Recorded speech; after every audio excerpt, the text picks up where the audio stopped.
latest chika Angeline.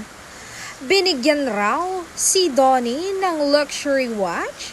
Usap-usapan ngayon sa social media ang balitang binigyan umano ni Angeline Quinto si Donnie Pangilinan ng isang mamahaling relo. Dahil dito maraming netizen na naging curious at kanya-kanyang reaksyon sa espesyal na regalo na agad naging trending online.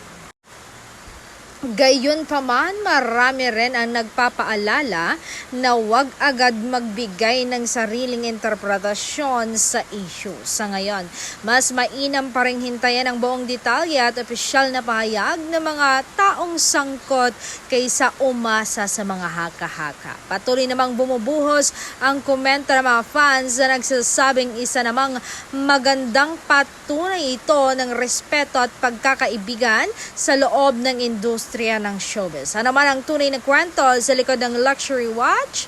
Siguradong isa ito sa mga balitang pinag-uusapan ngayon.